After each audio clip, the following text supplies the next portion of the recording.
po, good evening. Gusto ko lang pong sabihin na di ho ba ang sabi ng mga congressman, sila ang nagre-representa sa mga tao? Di ba tayo naman ay tao din? Dapat pakinggan nila tayo. Ako po nakikinig ng hearing sa Congress, sa Senate. Parang hindi nila tinutumbok yung pinakadulot-pulo ng problema. Sino ba yung nag-insertion? Nasa na ba siya? Nasa na ba yung Dracula yun? Diba? Hindi nila nasa na ba yung mastermind? Dapat yun ang dapat yun ang una nilang hinahanap eh. Si Diskaya, contractor lang siya.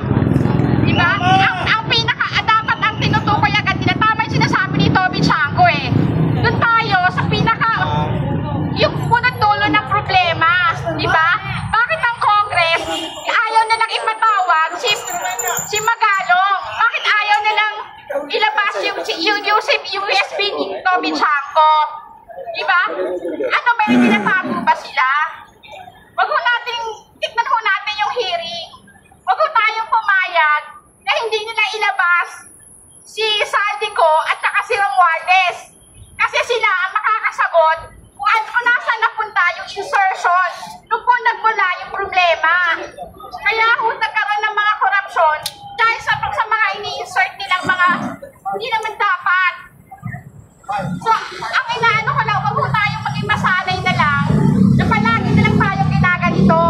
Harap-harapan, niloloko na nila tayo eh. Sa hearing, alam na natin. Pero bakit ayaw nilang pag-usapan? Dapat matapos na yun eh. Matapos na ngayon. Hindi na tayo pwede pumayag. Palagi na lang, walang nananagot. Aminado tayong lahat, may korupsyon.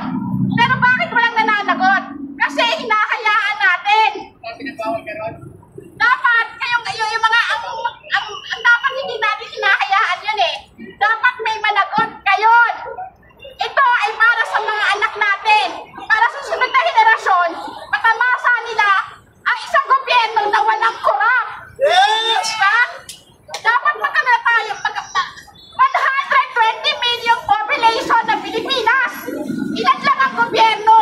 Tayo dapat ang may mas power eh. Pero bakit ganon? Sila ang nasusunod. Ang gobyerno ay para sa bayan. Sila dapat ang naglilingkod sa atin. Kasi, ang eleksyon kasi, ang binoboto kasi natin mali. Dahil sa political dynasty. Bakit hindi inaano yan ng Congress? Dahil sila ang makikinabang. Bakit ilang pamilya lang ang nasa gobyerno? Paano tayo magkakaroon ng patas na serbisyo? Sa Senado, magkakapatid. Bakit ganon? Dapat pumili tayo ng maayos. Ang Kongreso dapat maggumawa sila ng batas para sa bayan. Hindi para makakaamag sa kanila. Kaya ito dapat tapusin na natin to. Kasi para to sa mga bata at sa kinabukasan natin. Huwag tayong pumayag na ang investigasyon ay napupunta lang kay Diskaya. Dapat hanapin si Saldico at si Romualdez. Dahil sila ang makakasagot ng malaking halagang insertion sa Congress. Yun lang po. Salamat. Tama! Panagutin si Martin Romualdez at si Saldico. Tama. House of Representatives, Diskaya lang ba ang kaya niyong ipatawag? House of Representatives, Diskaya lang ba ang kaya niyong imbestigahan? Takot ba kayo na imbestigahan si Martin Romualdez at si Saldico? Dahil takot kayong hindi kayo makakuha ng pera? Dapat litisin si Saldico at si Martin Romualdez at iba pang mga politikong kumakain at sangkot sa nakawan sa gobyerno. Ang dapat mag-imbestiga kay Martin Romualdez at si Saldico at sa iba pang mga politikong magnanakaw ay ang ombudsman. Bakit ombudsman ang dapat na mag-imbestiga sa kanila? Dahil ang ombudsman ay independent, walang kinakampihan, hindi kaya ng House of Representatives na sila mismo nag-iimbestigahan na puro mga buhaya. Puro mga sinungaling. Puro sinungaling, puro kurap, puro duwag. Puro sila magnanakaw, Kaya sila dapat mag-iimbestigahan. litisin ang mga politikong magnanakaw at imbestigahan sa ombudsman, sila dapat titisin. Dahil ang ombudsman ay independent, hindi kagaya ng House of Representatives na bias. Bias ang House of Representatives. Puro kasinungalingan, puro kalukuhan, at pilit nilang inidadawit ang nakaraang administrasyon. House of Representatives, para sa kaalaman ninyo, ang hinahanap ng taong bayan ay yung kinain ninyong budget sana para sa flood control ngayong 2025. Ang budget po ng 2025, mga kapatid, para sa flood control project ay 6.320 trillion.